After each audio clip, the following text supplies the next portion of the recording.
Welcome to your Farm and Home Show. My name is Joanna Coles, and today Kristin Hildabrand is with us, Warren County Extension Agent for Horticulture, and we are celebrating cut flowers. And you're going to put together a bouquet for us today that's just going to be gorgeous because that's what you do, but you're going to kind of walk us through how to put one together and how to make it as gorgeous as you do. Yes. So what we've done, Joanna, is I've worked with a cut flower grower from actually Highsville. It's Angie High with Petal Seekers Farm. And so what she does is that I noticed on her Facebook page, that's how I follow all these growers. It's nice to kind of see what's going on their farm, is that she had a nice color palette. The zinnias are the wow factor right now. And so zinnias are just a great, easy annual flower. So we've picked those up. It's actually Lizzie-anthus. So it is going to keep really well in a vase life, and it'll just kind of give us some height to our arrangement. So what I've done ahead, Joanna, is in this clear vase, that's the vessel I'm going to be using, we've added just some floral life to that. You can pick up those packets fairly easily. They're not super expensive, and it just kind of helps give you some extended vase life. Okay. Yes. So the other thing I wanted to point out too is to make sure you start with a clean base as well, because that really does make the difference. So we're going to start with the Lizzies, and basically when you're cutting like the first stem, you want it to be 1 to 2.5 the height of the container. Again, we want to make sure this lower leaf is cut off. So sometimes I like to line it up and then make my cut at a diagonal. Okay. So I'm going to start with those first. And again, you know, as you're working around some of those, and we already have these laid out, you can go ahead and remove the bottom leaves so that way you can kind of keep that the leaves out of the water to dirty it. And sometimes the leaves can be tough. And I know you have a stripper tool over there that helps just kind of grab some of those lower leaves and take them off. Yes, absolutely. So if you're, you know, going through a cut flower grower like I did, she went ahead and did that for me.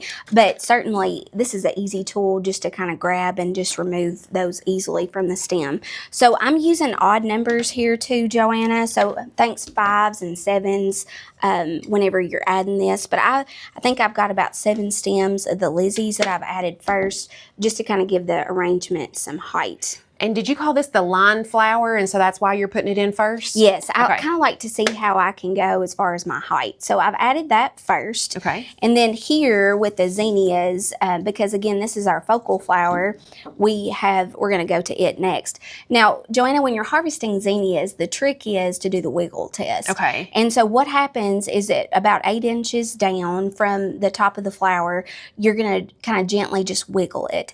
And if it stays pretty straight and stiff, you know that it's ready to be harvested.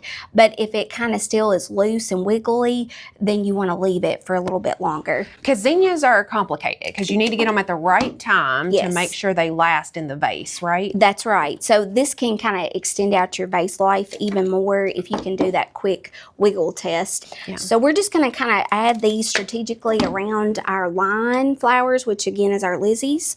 Zinnias kind of have a hairier stem, so it's really important to change out that water daily and recut your stems. And again, you want to keep that vase pretty clean each time that you do that. Yeah. So, but you can kind of see here, we've got some different varying heights with the zinnias, but we still have some other flowers we're going to add to. Yeah, and I'm going to start moving these down as you put those in there. Yes. So I'm adding in, I think this is about 9 or so stems of zinnias. And so what's really nice about Angie is that she had these really pretty airy scabioses, and you can kind of see what the flower head kind of looks like. These are just kind of something to give it a whimsical, airy touch. So we're going to kind of place that, just, it's more of a filler, but you can also kind of stick it in between the focal and the line flowers that way. All right, Joanna, next we're just going to kind of fill in those spaces with this mountain mint. And again, this is just a really nice fragrance to our arrangement, so we'll go ahead and add those in between. All right, lastly, Joanna, we have some really pretty yarrow that we're just going to serve as our finisher, and it again serves as another little filler just in between, just to kind of separate some of your flowers.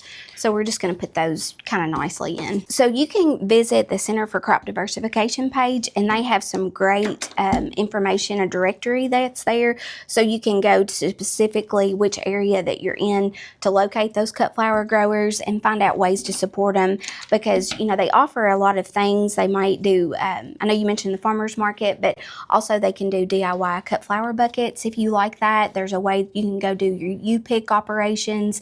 There's a lot of events and other activities to kind of support them this month. We appreciate you watching the Farm and Home Show and hope you have a great day.